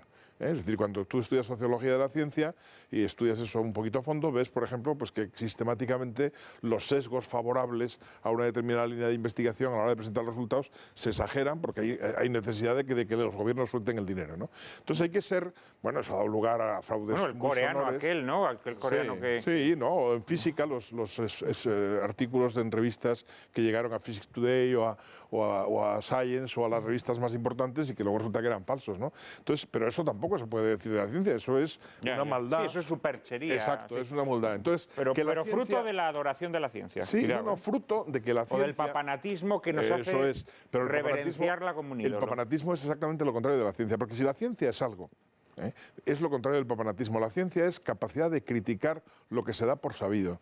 Y la ciencia es capacidad de investigar cosas nuevas. Y ese espíritu crítico, y ese afán de saber y poner en duda las puras cosas que uno ha oído o que da por hechas, ¿no? Entonces, claro, a mí como filósofo modestísimo de la ciencia que soy, me parece que es muy importante que nuestros espectadores tengan una imagen todo lo positiva que se pueda de la ciencia, independientemente de que con la ciencia se pueden cometer crímenes, pero en fin, también se puede cometer crímenes pues con las cosas más sagradas, ¿no?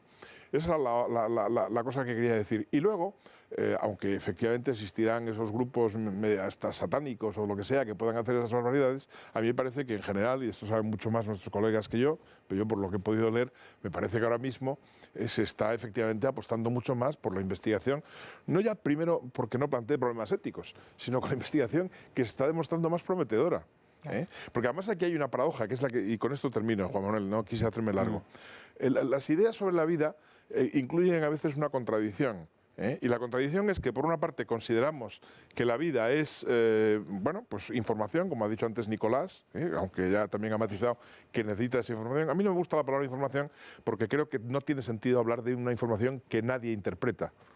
Y la vida es una información que se interpreta a sí misma, o sea, es bastante más que información. Pero bueno, dejemos eso. Por una parte se ve la vida ahí en el nivel más básico, en el nivel de la molecular, la biología molecular, pero por otra parte se pone la vida en el terreno en donde la decisión personal es más arbitraria y más absoluta, ¿no? Por ejemplo, yo no sé si conocéis un caso del que ha habido muchísima literatura médica y bioética, que es el caso de unos enfermos en Gran Bretaña, que los apotemnófilos, que fueron unos tipos que decían: yo me encuentro mal con mis brazos.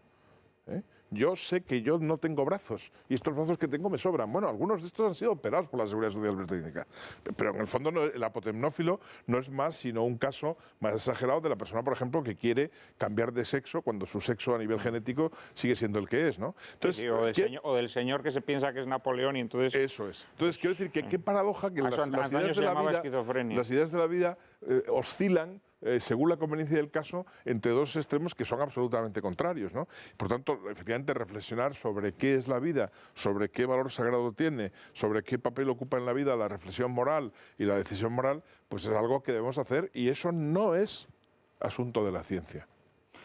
Vamos a hacer una breve pausa y enseguida estamos con todos ustedes con este apasionante programa sobre genética.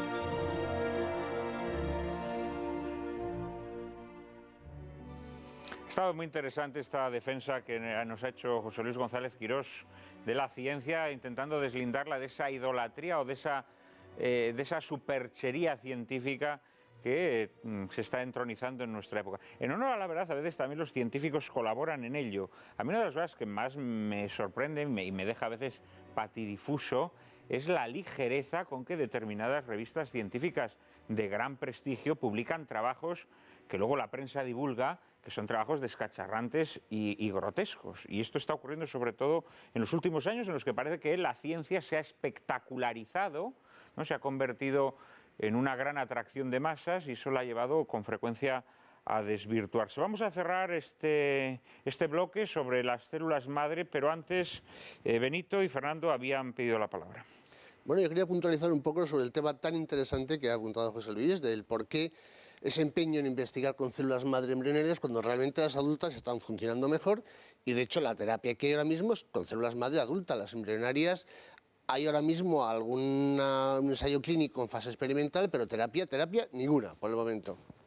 Una posible explicación también desde el punto de vista económico, se ha hablado de otro tipo de explicación, una explicación económica de por qué interesan más células madre embrionarias es porque a partir de ellas se pueden obtener líneas celulares. Y eso es un tema muy interesante para la investigación. Pero bueno, eso es todo un mundo y perdiremos mucho tiempo hablando de eso. Pero explícale muy someramente a nuestros espectadores esto de las líneas celulares. Una línea celular es una estirpe de células que es potencialmente inmortal. Se pueden dividir y dividir y dividir y no envejecen. Eso es sumamente interesante para el laboratorio, para hacer experimentos, para probar diferentes fármacos sobre esas células, ver cómo reaccionan, ver qué factores se expresan, ver cómo cambian genéticamente. Eso es muy interesante. Esas líneas celulares, quien consiga una línea celular, la empresa comercial la patenta y quien la quiera tiene que comprarla. Todos los investigadores trabajamos con diferentes tipos de líneas celulares, no me refiero solo a las de embrionarias, sino a otras líneas que ya hay tumorales, que existen ya desde hace muchísimos años. De hecho, yo trabajo con línea tumoral de cáncer, no son células madre embrionarias, y es caro trabajar con eso. Hacer una patente de una línea celular es difícil, cuando uno lo consigue se forra con ello. Y muchísimas nuevamente vuelve el tema económico, vuelve a estar ahí. Entonces, hay muchísimas empresas comerciales, sobre todo en Estados Unidos, que viven de eso, de creación de líneas celulares. De hecho, curioso, el coreano famoso, el que hablamos antes... Sí, que era un timador realmente, sí, ¿no? Que él hizo el tema de la clonación y demás. Él al final no hizo otra cosa más que líneas celulares, obtuvo líneas celulares. Solo le interesaban líneas celulares, nada más. Porque es lo que realmente tiene valor económico. Eso es dinero. Sí, sí, sí. Luego otro tema importante es el tema de las células madre adultas. Ahora mismo hay terapias con células madre procedentes de adulto de muchísimos sitios. Normalmente lo más habitual son células madre procedentes del propio paciente. O sea, tiene mal un órgano, el órgano que sea, se obtienen células madre suyas, generalmente de la grasa, que es lo más sencillo. Además es curioso porque el tejido adiposo, los adipocitos, normalmente no se dividen. Entonces no se sabe muy bien qué pintan ahí tal cantidad de células madre, pero tienen muchas células madre. Claro, no. Yo por ejemplo, soy un banco de células madre. Yo podría nutrir de células madre a media España. Le pueden hacer la liposucción, le dejan el cuerpo bien y encima lo arreglan con sus propias células madre. Eso ya se está haciendo. Eso ya no es un mito, es una realidad. Ese tipo de celular Fernando. está funcionando. Sí, no, bueno, quería, como suele decir por alusiones, quería aclarar el hecho de que me estaba refiriendo, estaba constatando un hecho social, creo que muy frecuente, que se está produciendo en esa transferencia a la que me refería antes, desde una fe de carácter religioso que estaba generalizada en la sociedad occidental, a una fe tanto en la ciencia, como que podemos hablar en términos verdaderamente de fe, fe laica, fe secular, como, por ejemplo, la entronización de la salud como único bien o como bien supremo, en el nombre del cual se están cometiendo algunas fechorías notables, ¿no?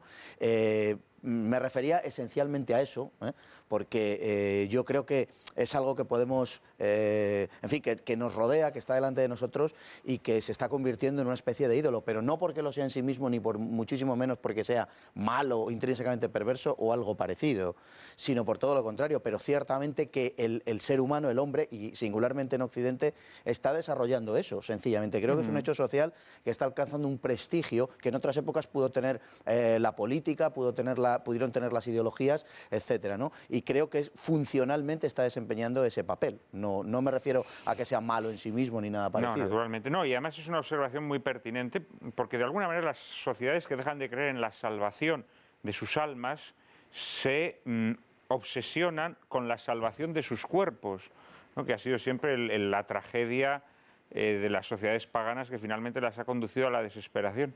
Claro, la diferencia de las sociedades paganas respecto a las neopaganas es que en las paganas no creían en la salvación del alma y entonces decían, pues vamos a dedicarnos a la juerga, ¿no? Y era el célebre comamos y bebamos que mañana moriremos, de Menandro.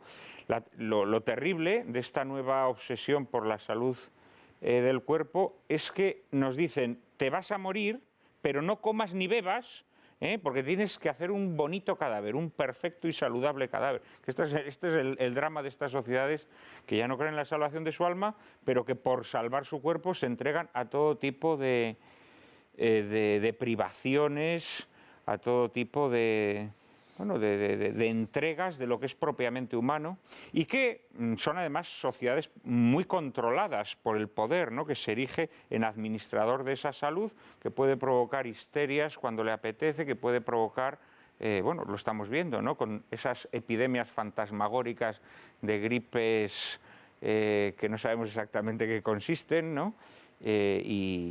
Pues ahora mismo, por ejemplo, con todo el tema nuclear, etcétera, etcétera. Vamos a dar paso a nuestro último bloque, que va a tratar precisamente sobre el diagnóstico genético preimplantacional y los bebés medicamento.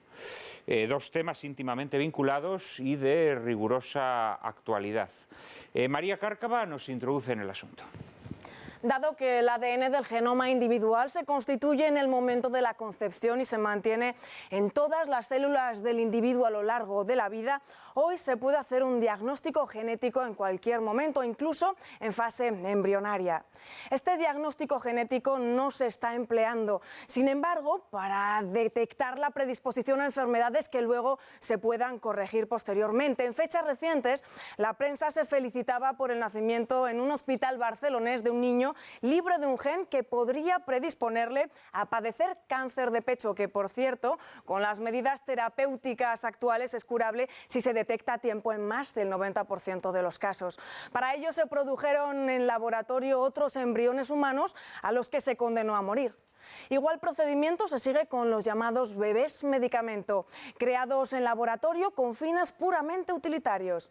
Para lograr uno de estos bebés medicamento se eliminan previamente una serie de embriones que, como el propio bebé medicamento, han sido creados artificialmente. Luego, para determinar cuál es el embrión compatible con el enfermo, se realiza una biopsia a los embriones a los que se extraen 2 de sus 8 células. Nadie sabe con certeza si una técnica tan agresiva como es la extracción de 2 células a un embrión que consta de tan solo 8 no acarreará en el futuro alteraciones irremediables a ese bebé medicamento, tal vez incluso más graves que la enfermedad del hermano al que presuntamente va a curar.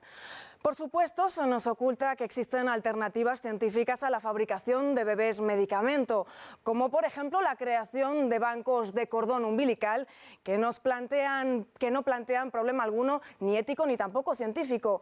¿No nos hallamos acaso ante una nueva forma de eugenesia? Bien, aquí enlazamos con lo que creo que fuiste tú, Fernando, decía al principio. Efectivamente, la eugenesia se ha deslizado en este mundo que presuntamente reniega de la eugenesia. Claro, ya no es esa eugenesia tan aparatosa del nazismo, esa eugenesia que apaleaba a los enfermos y a los tarados y los arrojaba a escombreras, sino que es una eugenesia hecha por lo fino, ¿no? Una eugenesia que no se ve y, como decíamos antes, ojos que no ven, corazón que no siente. Pero en realidad estamos ante eugenesia. ¿No es así, Nicolás? Sí, sí. Además es producto precisamente de los avances tecnológicos, en tecnología muy sofisticada, como es la capacidad de analizar en el ADN cualquier variación que pueda conducir en el futuro a una enfermedad. Eso es producto del conocimiento del proyecto Genoma Humano, que terminó hace unos años, en el año 2003, se termina prácticamente ese gran proyecto que nos permite, o sea, tenemos ahora mismo cartografiada toda la información en el ADN del genoma humano y sabemos qué variantes de cada gen son responsables de algunas de las cientos o miles de patologías de las que no nos libramos.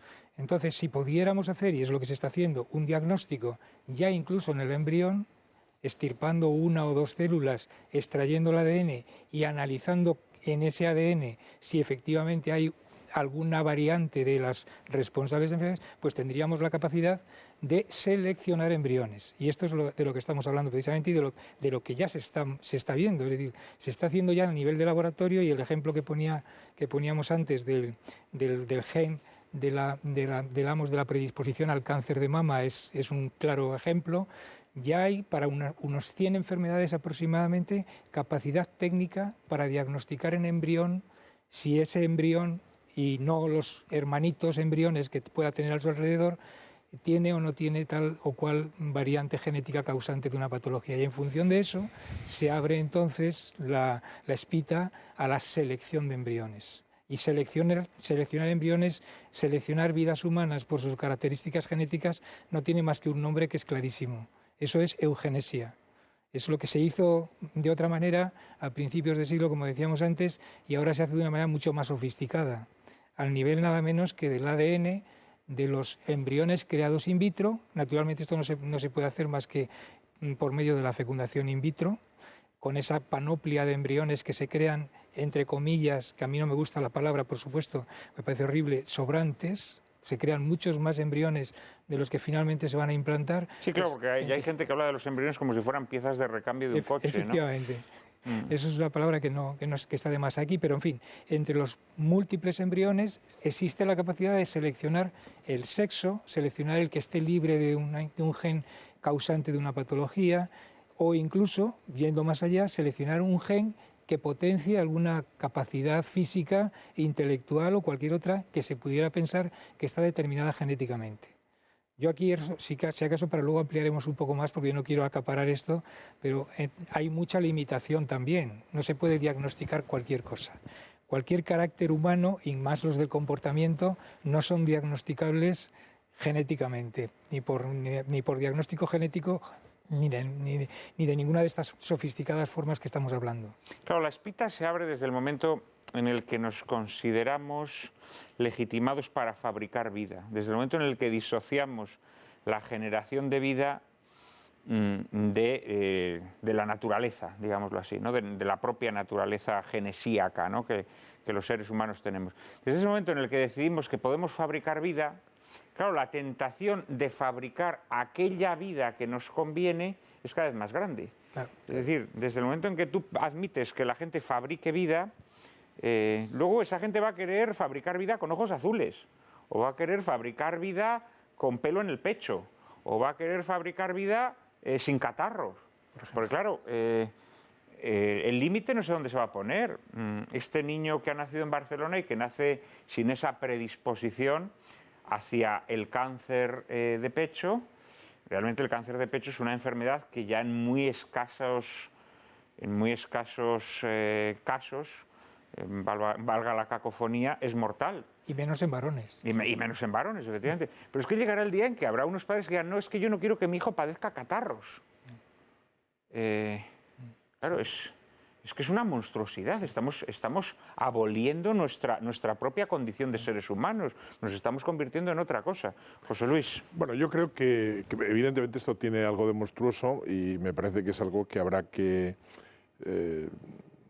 tratar de impedir, ¿no? De manera razonable y sin llevarse por delante otras cosas, ¿no? Pero quería hacer una reflexión un poco escéptica al respecto, ¿no? Hay un cuento oriental, no me acuerdo ahora muy bien, es un cuento clásico, ¿no?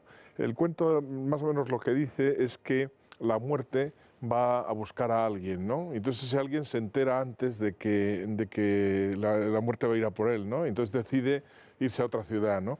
Pero a su vez la muerte cambia ese día de planes y se lo encuentra en Samarcanda, pongamos, ¿no? Entonces cuando se lo encuentra en Samarcanda le dice la muerte, fíjate, pues qué mala suerte has tenido, porque pensé que estarías allí y ya me había olvidado de ti, pero ya que estás aquí te llevo conmigo, ¿no?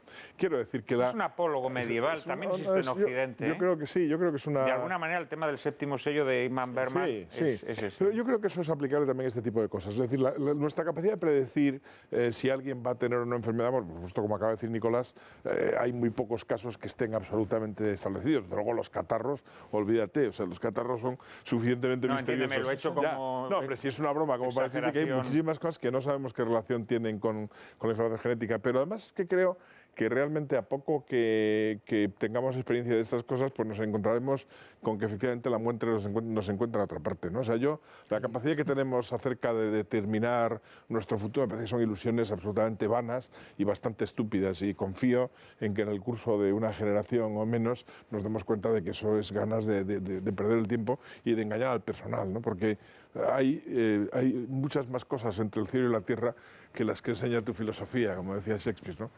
Y yo creo que efectivamente esa visión, ¿no?, de poder controlar, pues es una visión absolutamente estúpida, vamos, en el fondo, ¿no? Me parece sumamente interesante esta reflexión que has hecho y de gran calado y de gran sabiduría. Yendo hacia el plano científico, todas estas técnicas que María ha hablado, pues de lo agresivo que supone, ¿no?, a un embrión que tiene 8 células, quitarle 2. ¿Podemos decir con absoluta certeza que estas técnicas el día de mañana no pueden ocasionar problemas pues a esos bebés medicamento que han sido creados para remediar la enfermedad de un hermano? No se puede decir eso. No se sabe que sean inocuas. Hoy por hoy lo que se ve es que de esos embriones que le quitan una célula o 2, muchos de ellos mueren. Muchos mueren. Y ya está. Pero los que no mueren parecen aparentemente normales. Si consigue pasar esa primera etapa, ya se estabiliza, aparentemente parece normal. Y de hecho habría que ver más adelante si tiene algún problema o no. ¿Qué problemas puede tener? No se sabe. Lo que se sabe es que la mortalidad es muy grande, pero quien no muere sobrevive a ello. Pasa como durante el periodo embrionario, en el desarrollo humano, hay a veces un fármaco puede producir una agresión en ese feto. Hay momentos en que o lo mata o nace normal. No hay término medio. Y en este caso parece que va por ahí, pero no está claro. O sea, tampoco es nada claro. A mí una cosa que me alucina es también de la noticia que nos ha dado, de que de vez en cuando aparecen en la prensa, por fin hemos conseguido que un bebé nazca libre de tal enfermedad. Como si lo hubiésemos curado, como si los científicos hubiesen curado a ese niño. Sí, nadie ha curado a nadie. Simplemente lo que se ha hecho es provocar el comienzo de la vida de varios embriones, y de ahí se ha elegido el que no tiene esa enfermedad. O sea, ese ya estaba sano desde el principio, no se le ha curado de nada. Claro. Simplemente se han quitado los de medio los demás. Sí, no, claro. Lo que pasa es que volvemos a lo que hablamos antes del emotivismo, es decir, la intención de todas estas noticias es de alguna manera mover a esa euforia, a esa emotividad falsa, superficial, ¿no?, que se trata de provocar hoy en la gente, para que la gente reaccione como el perro de Pavlov cuando sonaba la campanilla que segregaba saliva, ¿no? A la gente se le muestran estas imágenes felices de ese bebé medicamento que ha nacido y que va a solucionar la enfermedad de su hermanito, o de ese otro niño que ha nacido sin la posibilidad del día de mañana, que es algo enloquecedor y loco, ¿no? O sea, pensar que hay que crear niños que nazcan sin la posibilidad de que el día de mañana tengan tal o cual enfermedad. Y esto a la gente le provoca esa reacción, esa especie como de euforia, de emotividad, que al final es la vía persuasiva, ¿no?, que se está utilizando hoy para que la gente se adhiera a estas supuestas conquistas de la ciencia. Fernando, José Luis y Nicolás. Sí, yo creo que lo que sucede es que en una sociedad que tiene como máximo valor el hedonismo en este momento, lógicamente de lo que hay que huir es del sufrimiento, como del diablo. De hecho, el sufrimiento hace las veces de diablo. Y claro, el prometer este tipo de cosas que nos acaba de comentar Benito, vamos, de una forma absolutamente gráfica y que nos lo ha hecho visible, efectivamente no se ha curado nada, se ha elegido de entre todo lo que se ha producido, como es en el caso de Barcelona, a uno, entre media docena se han echado a perder los otros 5 y se ha conseguido un bebé de una determinada manera. Para mucha gente eso representa algo así como el Everest, en fin, para un montañero, ¿no? Es decir, la máxima culminación, porque es la evitación de un cierto sufrimiento de la vida de ese bebé en el futuro. Por supuesto, todo eso es falso, porque al final, como comentaba José Luis hace un momento y evocabas tú a Bergman, al final la muerte nos acaba ganando la partida de ajedrez, de una manera o de otra, ¿no? José Luis. No, es que me estaba acordando de una definición de una de las más geniales de Chesterton, que teóricamente se aplica a otro asunto, pero que vale para esto, ¿no? Chesterton decía que el periodismo consiste esencialmente en decir que Lord Jones ha muerto a gente que no sabía previamente que Lord Jones estuviese vivo, ¿no? Entonces yo creo que esto es absolutamente lo que pasa con este tipo de noticias, es decir, muchísimo más. O sea, efectivamente hay un nivel de manipulación tremendo, ¿no? En donde se quiere hacer creer a la gente pues, que se ha llegado mucho más lejos de lo que realmente se ha llegado, ¿no? Entonces, de ahí la importancia de una cierta divulgación bien hecha. Porque claro, la divulgación de la ciencia, Wittgenstein decía que era el género más abominable que existe, ¿no? Porque se hace a la gente incurrir en la ilusión de que entienden algo que realmente no entienden, ¿no? Que eso es también muy verdad, ¿eh? Porque ahora, por ejemplo, cuando nos están informando de la catástrofe de Japón, que tampoco es para tanto, ¿no? Porque siempre te dicen, no, es que es como lo de Chernobyl. Yo el otro día me tomé la molestia de irme a la Británica para encontrar una fuerte autoridad. Luego fui también a la Wikipedia y en Chernobyl murieron 32 personas, ¿eh? Solamente por el gas en España en los últimos 15 años han muerto más de 20.000 personas. Pero bueno, eso es al margen de lo que quería decir, es que claro, se están manipulando las cosas de tal manera que se quiere producir un determinado efecto en la gente, ¿no? Entonces, la buena divulgación es la divulgación que hace comprender la dificultad de las cosas y no simplemente que es que el reactor 3, la gente cree que sabe algo porque le dicen que el reactor 3 está en ignición, como si la gente supiera lo que es un reactor en ignición, ¿no? Pero el periodismo continuamente tiene ese efecto sobre nosotros, es un mal necesario, ¿no? Pero es un efecto de hacernos creer que entendemos algo que realmente no entendemos, ¿no? Y por tanto es muy importante que se explique lo que realmente las cosas son, ¿no? Más allá de la noticia de alcance, que lo que hace es deformar, ¿no? Eso es lo que estamos tratando de hacer en este programa. Nicolás, vamos a cerrar contigo. No sé, antes me gustaría que hicieras alguna aclaración específica sobre el tema de los bebés medicamento, que a mí me parece especialmente ominoso, ¿no? Porque, claro, aquí la eugenesia se suma a la visión puramente utilitaria de una vida, y además de la vida supuestamente más querida. Es decir, ese pavor al sufrimiento del que hablaba Fernando Paz nos lleva a crear una vida con la única intención de que esa vida, el día de mañana, solucione la enfermedad de otro hijo que tenemos. Es decir, creamos artificialmente un hijo para que sea una especie de suministrador de células o de tejidos o de órganos para otro hijo. Esto es algo, bueno, en donde ya la monstruosidad alcanza unas cotas verdaderamente pavorosas, ¿no? Sí, bueno, es el mal llamado, porque a mí no me gusta nada la denominación bebé medicamento. No me gusta nada porque ya la etiqueta bebé medicamento indica absoluto utilitarismo. Sí, ¿no? Claro, Pero bueno, vamos a decir que la idea es esa, efectivamente, de un matrimonio, de una pareja que han tenido un hijo con una enfermedad genética.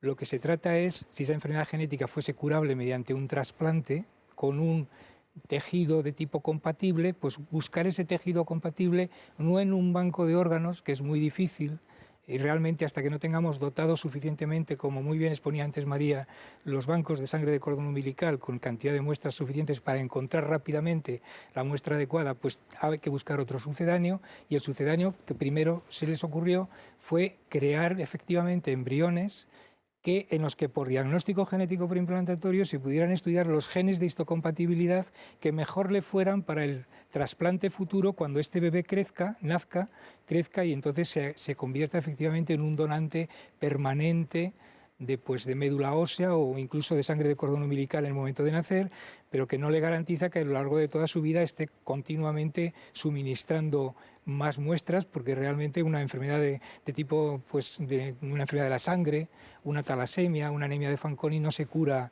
con un solo trasplante, sino que normalmente va a hacer falta continuar el tratamiento durante bastante tiempo. Entonces, lo triste es que se utiliza esta tecnología dejando el panorama que se crea realmente es pavoroso, porque se tienen que crear decenas y decenas de embriones, que esto hay que saberlo, que se tienen que estudiar todos ellos. Normalmente la manipulación de extraer una o dos células efectivamente puede no suponer nada, aunque no hay estadísticas que nos digan si hay un efecto negativo sobre esos embriones. Luego tienen capacidad posiblemente de proliferar y de seguir adelante, pero cada vez se sabe más que muchos de los embriones que proceden de fecundación in vitro sufren con mayor proporción, estadísticamente hablando, enfermedades raras. Pues, por ejemplo, yo que sé, una enfermedad de Benwick, una enfermedad de Angelman, un síndrome, en fin, hay varias enfermedades, incluso cáncer infantil. Hay una estadística que se demuestra ya que en embriones manipulados que han seguido adelante o se han implantado,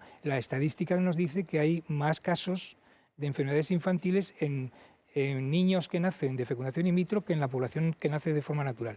Pero, ¿cuántos embriones supone crear un hermanito? Pues yo una vez eché un cálculo para la anemia de Fanconi y a mí me salían no menos de 60 o 64 embriones, por decir un número más o menos lógico, ¿no? 64 embriones, porque el sistema de histocompatibilidad es muy complejo. Son muchos genes y hay que buscar entre las distintas variantes de los genes aquellas que sean exactamente iguales. Y entonces no menos de 64 embriones para que al final se seleccione uno, pero dejando detrás muchos que son sanos. Sí. Porque claro, evidentemente tú seleccionas uno, pero puedes tener más de uno. O puedes tener muchos que no teniendo el sistema de histocompatibilidad adecuado sean perfectamente sanos y no tengan el gen de la enfermedad que tiene el hermanito. Descartados, como se dice con lo cual al final es un auténtico eufemísticamente encarnizamiento reproductivo lo que se está... Es la monstruosidad. Hurgar los secretos de la naturaleza no queda impune, y esta idolatría de la ciencia terminará pasándonos factura. Lo malo de los ídolos, y no estoy hablando de la ciencia en sí misma, sino en esta degeneración monstruosa de la ciencia, lo malo de los ídolos es que tarde o temprano se derrumban, caen. Lo malo es que suelen caer encima de nosotros y partirnos el espinazo. Muchas gracias a los cuatro por habernos acercado a este problema tan candente y tan apasionante de la manipulación genética. Muchas gracias por habernos alumbrado muchos rincones oscuros de asunto tan frondoso y tan difícil. Gracias de corazón, ha sido un honor contar con vosotros en esta nueva edición de Lágrimas en la lluvia. Muchas gracias a todos nuestros espectadores por acompañarnos un domingo más. Y ahora, en apenas un minuto, María Cárcava y yo les anticiparemos el asunto de nuestro próximo programa.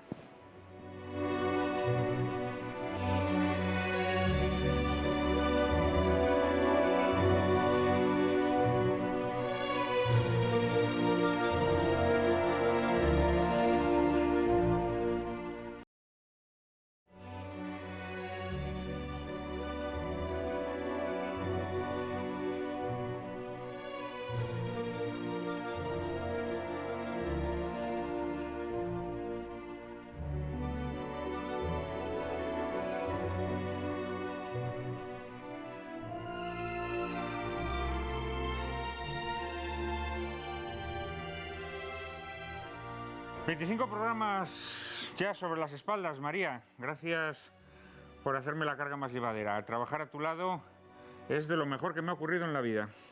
Juan Manuel, solo puedo decir que idem, es la primera vez que en mi vida laboral encuentro a alguien a quien respetar, obedecer gustosamente, también desobedecer, de quien poder aprender y que incluso en ocasiones, yo diría que muchas, me deja incluso gruñir. Antes Juan Manuel ha mencionado a Baudelaire y servidora adora a ese maldito. Así que Juan Manuel, ¿me permites que le cite yo también? Hombre, naturalmente. No hay más que dos medios para librarse de la pesadilla del paso implacable del tiempo. El placer y el trabajo. El placer agota y el trabajo fortifica. Así que, Prada, me parece a mí que tenemos que trabajar. Tenemos que seguir trabajando y fortificándonos. Nuestro próximo programa se emitirá el Domingo de Ramos, pórtico de la Semana Santa, una ocasión pintiparada para ahondar en algunos de los misterios que rodean la pasión, muerte y resurrección de Jesucristo. ¿Fue justo el proceso contra Jesús? ¿Fueron tantas las penalidades que sufrió antes de morir en la cruz? E ilustraremos nuestro debate con una película sumamente original, Proceso a Jesús, dirigida por José Luis Sáenz de Heredia, con un reparto de los que quitan el hipo, de José María Rodero a Alfredo Mayo, pasando por Mónica Randall, Agustín González o Julia Gutiérrez Cava. No se la pierdan, ya saben que a partir de ahora no podrán llorar lamentando que la televisión es un desierto de la inteligencia y el buen gusto.